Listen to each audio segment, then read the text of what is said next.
우리가 속한 교회, 교단은 고신교단입니다. 고신교단에 세 가지 핵심 정신이 있습니다. 소위 고신정신이라는 것이 있는데요, 우리 성도님들은 꼭 기억하시면 좋겠습니다. 따라해 주시면 고맙겠습니다. 정통신앙, 생활의 순결, 순교정신. 한 번 더 부탁합니다. 정통신앙, 생활의 순결, 순교정신. 이 세 가지 정신은 우리 고신교단의 역사적인 배경과도 연관이 있습니다.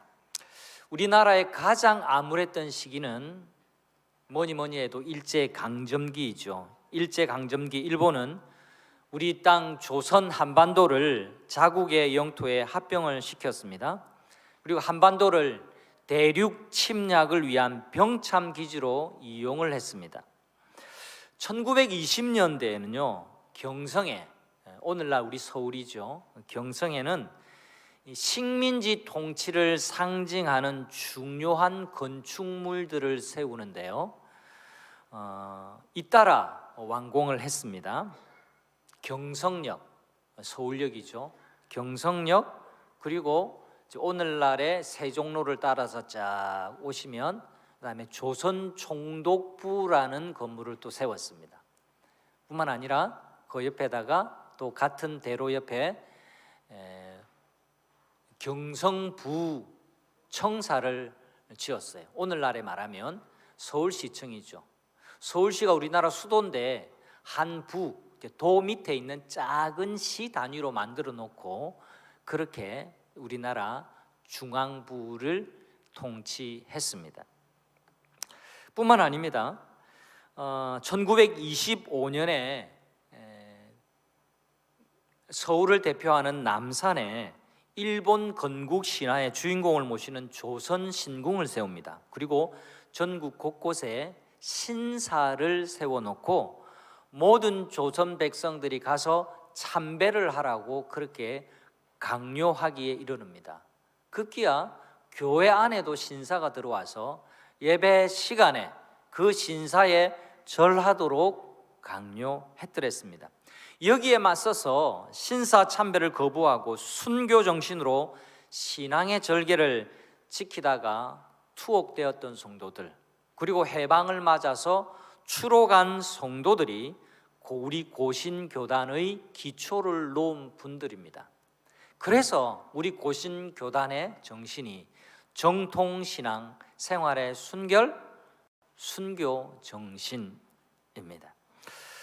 이스라엘 역사가 우리나라의 역사와 참 비슷한 면이 많습니다. 이스라엘 역사에 있어서도 가장 암울했던 시기가 있었는데 그 시기가 바로 지금 우리가 읽고 있는 다니엘서.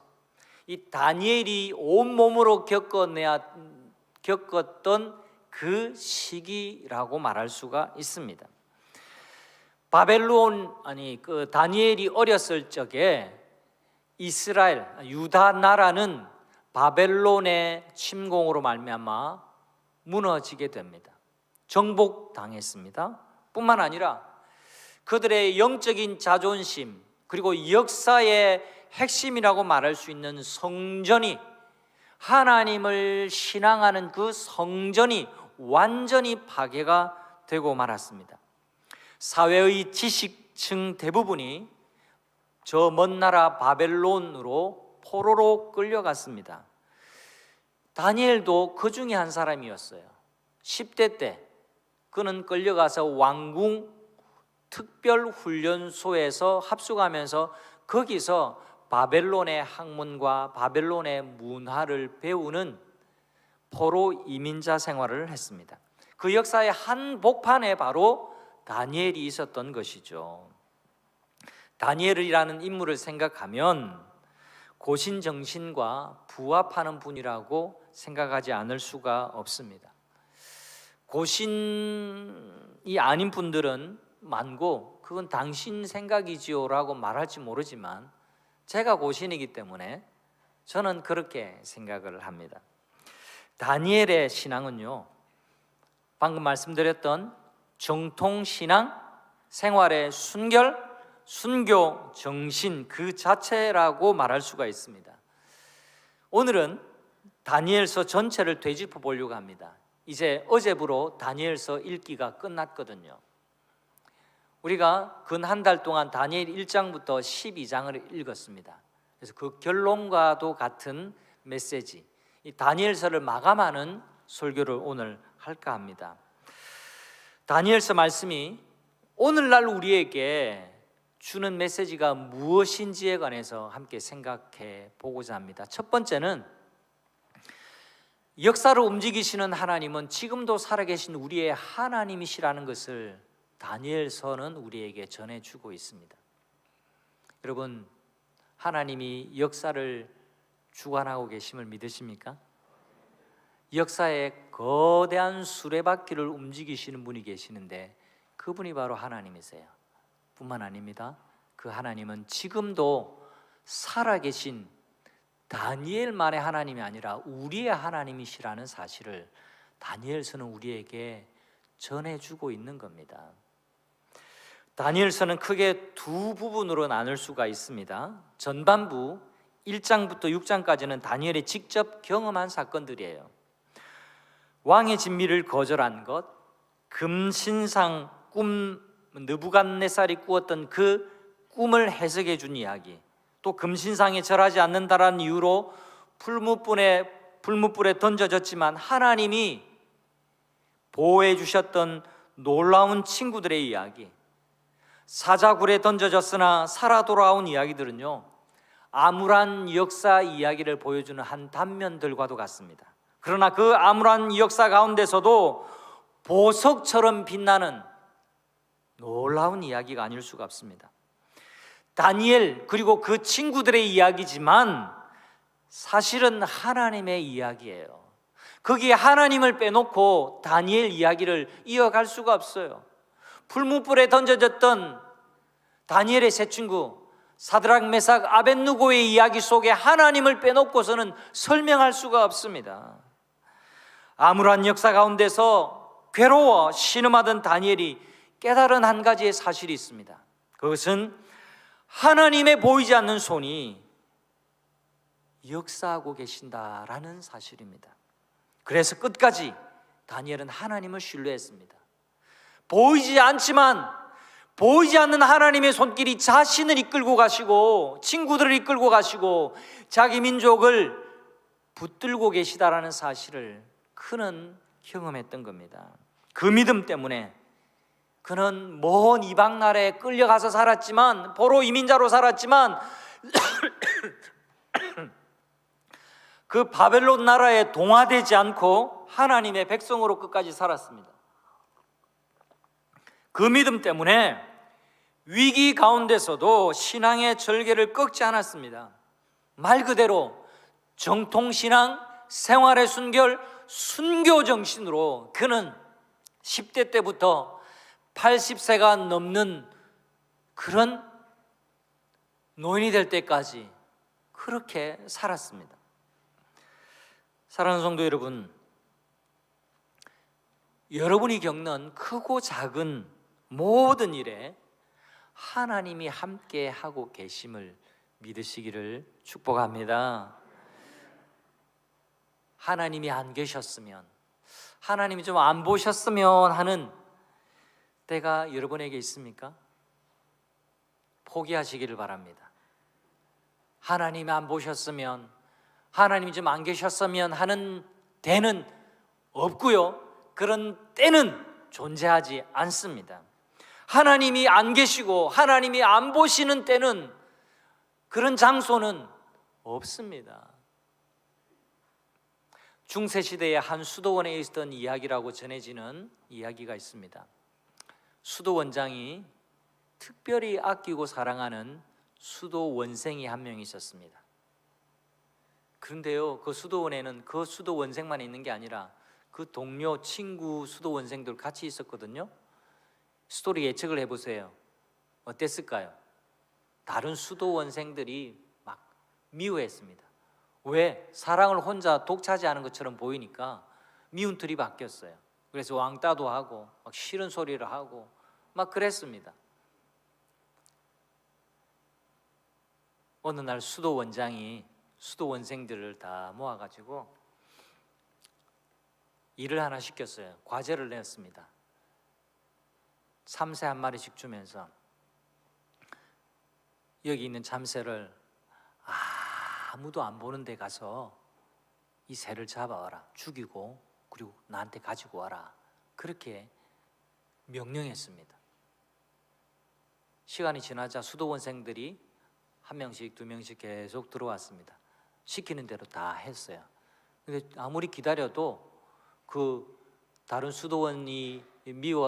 수도원생이 미워하고 질투하는 그 수도원생이 안 오는 거예요. 사랑을 독차지하던. 아이고, 속으로 지구쓰면서 잘 됐다 이렇게 하고 있을 때에 뭐 어쩌지 못하는 안절부절하는 이 표정으로 이 새를 푸더덕거리는 새를 이렇게 가지고 온 거예요. 수도원장이 물었습니다. 근데 너는 왜 내가 시키는 대로 안 하고 그냥 가지고 왔어? 그 수도원생의 말입니다. 있잖아요, 제가 어디를 가도 하나님이 안 계신 데가 없어가지고 아무도 안 보는 데서 내가 이 새를 죽일 수가 없었어요. 그래서 다시 가져왔습니다. 다른 수도원생들에게 수도원장이 내가 왜 이 수도원생을 좋아하는지 너희들 알겠니? 그렇게 말해 주었다라고 합니다. 성도 여러분, 하나님이 살아 계십니다. 하나님이 안 보시는 곳은 없습니다. 여러분의 이 말을 두려움으로 받을 수 있지만요, 하나님의 자녀는 그게 두려움의 소리로 들리는 게 아니에요. 여러분, 하나님이 안 보시는 곳이 없다. 하나님이 모든 것을 주관하고 계신다라는 이 신앙의 고백은 우리에게 얼마나 큰 위로와 격려가 되는지 모릅니다. 여러분의 작은 신음에도 귀를 기울여 주십니다. 처음부터 끝까지 하나님이 바로 당신을 보고 계십니다. 간섭해 주십니다. 구해 주십니다. 지켜 주십니다. 응답해 주십니다. 응원해 주십니다. 용기를 주고 계십니다.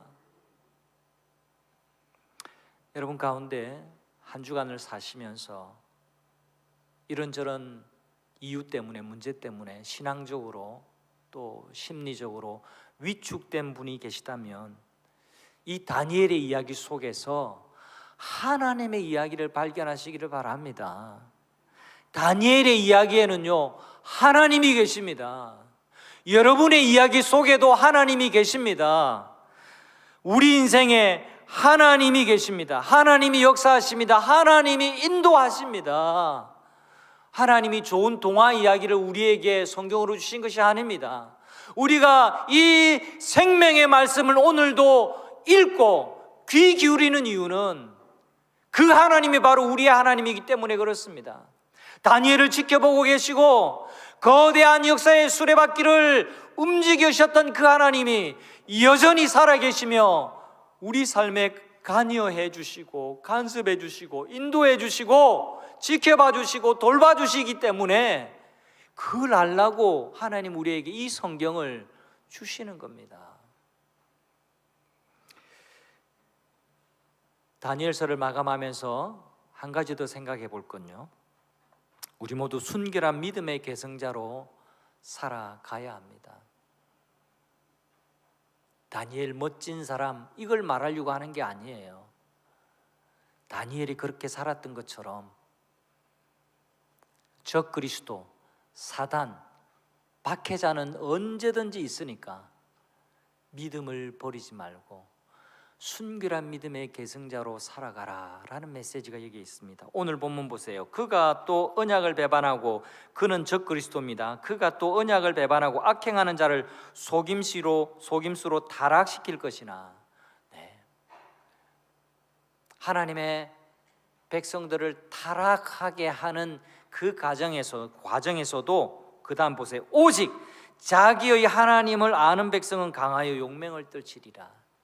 여러분, 우리의 믿음을 꺾으려고 하고 우리를 시험 들게 하고 우리를 죽이고 멸망시키려고 하는 마귀의 공작은 지금도 이어지고 있다는 사실을 기억하십시오. 우리가 정신 차리고 신앙생활을 하지 않으면 여러분, 우리의 믿음이 얼마나 떠내려가기 쉬운지 여러분 기억하십시오. 다니엘서는 크게 두 부분으로 나눌 수 있다는 말씀을 드렸습니다. 7장부터 마지막 12장까지는요 다니엘이 본 환상, 여러 가지 환상에 대한 이야기로 가득합니다. 다니엘에게 요즘식으로 말하면 판타지 영화 같은 환상이 쫙 펼쳐졌습니다. 근데 말입니다, 그 환상을 보고 다니엘은 어안이 벙벙했습니다. 근심이 되었습니다. 그 환상, 두려운 환상을 본 충격 때문에 온몸이 두들겨 맞은 것처럼 몸살이 날 지경이었습니다. 바벨론의 식민지로 살아가던 유다 나라는 그걸로 끝이 나는 게 아니라 계속해서 열강의 식민지로 살아갈 운명에 관한 환상을 보았기 때문에 그렇습니다. 바벨론 제국은요, 다니엘이 바벨론 제국에 의해서 끌려갔고 나라는 바벨론 제국에 망했거든요. 근데 바벨론 제국이 무너져도 또 다른 제국, 페르시아라고 하는 제국이 또 유다 나라를 접수하고 신앙의 박해를 이어갔습니다. 그리고 그 다음에도 끝이 아닙니다. 헬라라는 나라가 일어나서 정말로 그냥 빛과 같은 속도로 그 지역 일대를 무섭게 정복해 나가는데 유다 땅도 제외가 아니었어요.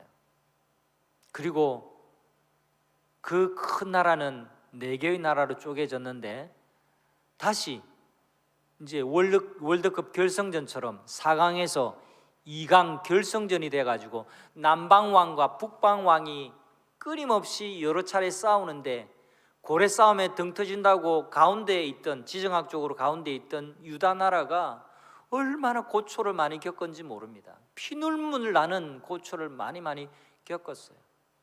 그리고 그 중에 특히 북방왕 한 사람, 역사적으로는 안티오코스 에피파네스라고 하는 왕인데요, 이 악하고 못되고 나쁜 왕은 특히나 유다 나라를 얼마나 괴롭혔는지, 얼마나 모욕했는지 모릅니다. 특히나 하나님의 성전에 제우스 신상을 갖다 놓고 돼지 피를 뿌리고, 그리고 안식일을 지키지 못하게 하고 백성들을 박해했습니다. 그런 끔찍한 박해가 일어날 것에 대한 환상을 보니까 얼마나 마음이 괴롭고 근심이 되었는지 모릅니다. 실제로 이 환상은 다니엘이 죽고 난 다음에 주전 4세기부터 2세기까지 실제로 일어난 역사였던 것이죠. 다니엘이 이 환상을 본 뒤에 10장 2절에 보면 슬픔에 잠겨요. 그리고 금식하고 기도합니다. 그리고 기도하면서 잠이 들어요. 그 다음이 중요합니다. 10장 10절과 11절을 한번 볼 텐데요, 같이 한번 보십시오. 한 손이 있어 나를 어루만지기로, 나는 다니엘입니다. 내가 떨었더니 그가 내 무릎과 손바닥이 땅에 닿게 일으키고 확 쓰러져서 엎어져 있는데 그 한 손이 나를 이렇게 안아서 무릎 꿇게 하고 이제 앉게 했단 말입니다. 그리고 손으로 받쳐서 이렇게 앉아 있도록 이렇게 세웠다라는 말이에요. 내게 이르되, 그리고 그 손이 내게 이렇게 말했다는 겁니다. 크는 종을 받은 사람 다니엘아, 내가 내게 이르는 말을 듣고 일어서라, 그렇게 말하는 겁니다. 이 사람이 누군지 보세요. 내가 내게 보내심을 받았느니라. 이 사람이라고 했는데 사람이 아니라 천사 가브리엘입니다. 천사 가브리엘이 나타나서 다니엘을 격려해 주고 있는 겁니다. 마지막 이야기가 뭐라고요? 마지막 멘트가 내가 너에게 보내심을 받았어. 그러면 보내신 분이 누구예요? 하나님이 이 가브리엘 천사를 다니엘에게, 그죠? 큰 은총을 받은 사람 다니엘에게 보내주신 거예요. 근심에 쌓이고 슬픔에 겨워하는, 그리고 울다가 지쳐서 쓰러져 있는 다니엘을 일으켜 세우면서 다니엘아, 큰 은총을 받은 다니엘아 하고 하나님이 나를 너에게 보내셨어 라고 천사가 지금 말해주고 있는 겁니다. 하나님이 지금 다니엘을 격려하고 계시는 겁니다. 여러분, 이 부분을 두 눈 크게 뜨고 보셔야만 합니다. 복잡하고 어려운 환상 이야기에서 정말 빛나는 보석과도 같은 장면이에요. 여러분, 다니엘에게 이런 환상을 하나님이 보여주실 때 그 본심이 무엇이었을까요? 겁주기 위해서? 아닙니다. 다니엘을 힘 빠지게 하기 위해서, 두려움을 가져다 주기 위해서, 단지 궁금한 미래의 일을 알려주기 위해서, 정보를 습득하기 위해서? 아닙니다. 왜 지금 천사를 보내셔서 일으켜 세워주고 계시는 겁니까? 환난과 핍박 가운데서도 그 믿음을 지키라고 격려하고 계시는 거예요. 때가 되면 하나님의 나라가 임할 텐데, 그때는 이 악하고 나쁜 안티오코스 4세뿐만 아니라 이 적 그리스도를 물리칠 하나님의 나라가 언젠가는 오게 될 것이다. 그때를 기다리라. 그렇게 말씀해 주고 계시는 겁니다. 하나님의 나라가 임할 때가 오니까 낙심하지 말고 소망을 가지고 굳세게 살아가라는 하나님의 격려입니다. 성도 여러분, 하나님의 격려가 오늘도 이어지고 있음을 믿으시기를 바랍니다. 이제 제가 오늘 설교 본문으로 택한 11절 32절 말씀을 다시 보도록 하겠습니다. 같이 읽습니다. 그가 또 언약을 배반하고 악행하는 자를 속임수로 타락시킬 것이나 배교의 일이 일어난다, 이 말입니다. 그 다음 읽습니다. 오직 자기의 하나님을 아는 백성은 강하여 용맹을 떨치리라. 아멘. 놀라운 반전입니다. 요즘 여러분들이 교회 나간다고 욕하고 핍박하고 두들겨 패는 사람은 우리나라에 극히 드뭅니다. 이제는 그런 환경이 아니에요. 그러나 요즘 마귀의 본업은 여전히 성업하고 있다는 사실을 기억하십시오.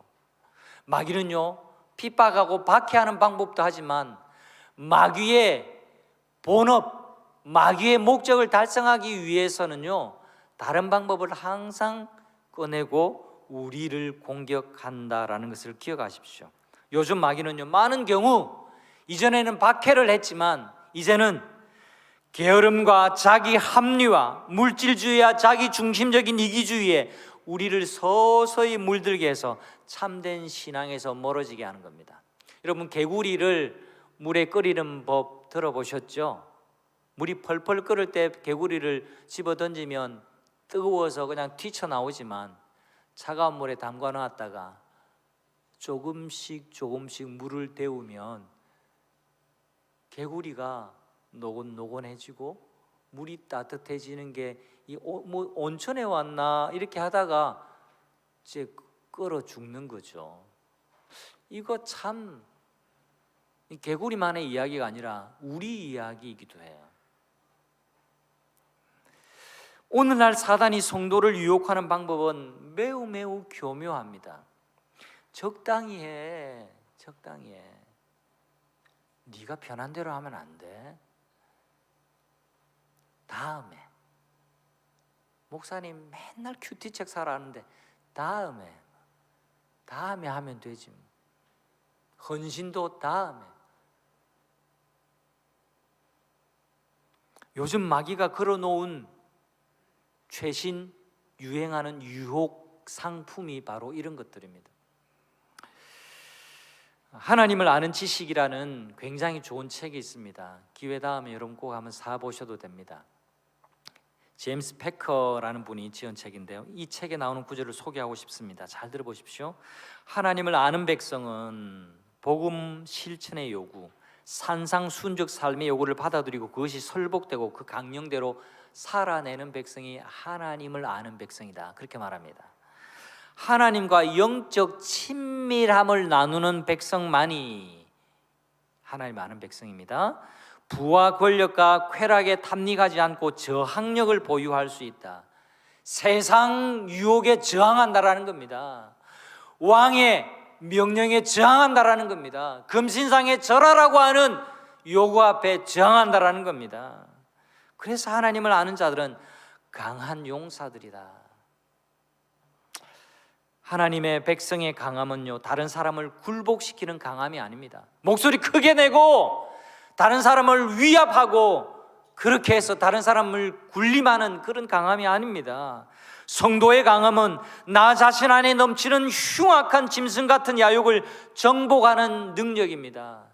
내 안에 있는 나쁜 이기심과 세상의 욕망을 걷어내는, 그리고 이기면서 살아가는, 그것이 능력이고 강함입니다.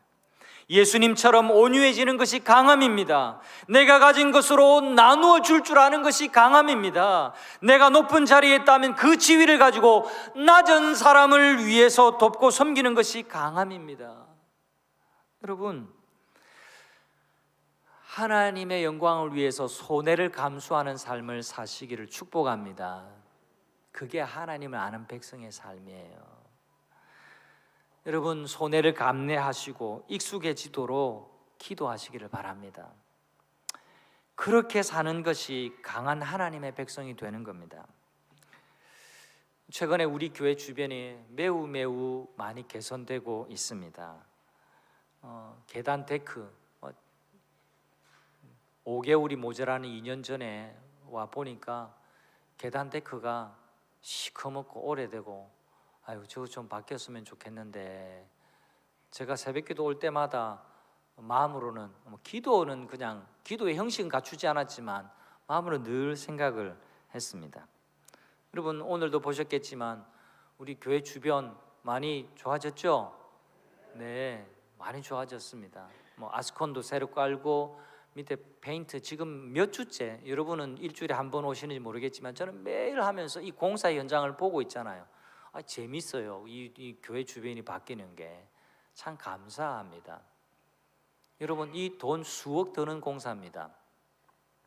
근데 여러분, 제가 이 공사를 보면서 속으로 그렇게 생각했어요. 이거 지금 우리 교회 50주년이라고 이제 새로운 50주년 또 이게 달려가라고 주시는 우리 하나님의 또 이게 선물인가, 그렇게 생각을 했습니다. 어떻게 부산시는 우리 교회 50주년을 알아가지고 구청에서 나서서 이렇게 기념 행사를 이렇게 이 주변 정리 이런 걸 다 해주나, 이까지 생각을 했습니다. 실제로 오늘 우리 구청장님 왔다 가셨어요. 저는 만나지 못했지만 다른 자리에서 구청장님 한번 보기는 했는데, 아무튼 제가 속으로는 그렇게 생각을 해요. 믿든지 말든지. 근데 진짜 제 생각이 있습니다.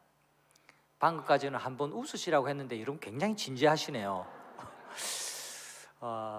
진짜 제가 믿는 건 지금부터예요. 우리가 천사 운동으로, 천사 사랑 나눔으로 우리 마을을 섬기니까, 우리 마을을 돌보시는 하나님, 우리 마을에 관심이 가장 많으시는 우리 아버지 하나님이 보시고 우리에게도 위로해 주시고 우리에게 격려해 주시는 게 아닌가, 저는 그렇게 믿습니다. 여러분 믿든지 말든지 저는 그렇게 믿어요. 그래서 여러분, 예수님 우리에게 주신 말씀 그대로입니다. 주는 것이 받는 것보다 낫다. 그래서요, 좀 주는 것 좀 열심히 하고 싶어요. 우리 교회 성도님들에게도 좀 도와야 할 분들, 약한 분들 많이, 우리 성도님들을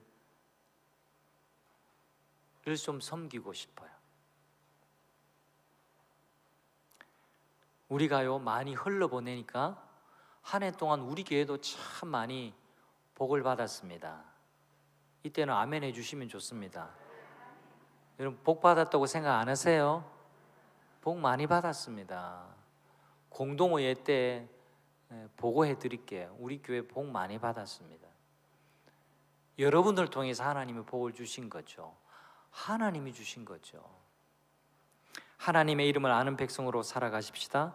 하나님을 안다라는 것은요, 하나님과 친밀한 백성을 말합니다. 여러분, 제 이름이 뭡니까?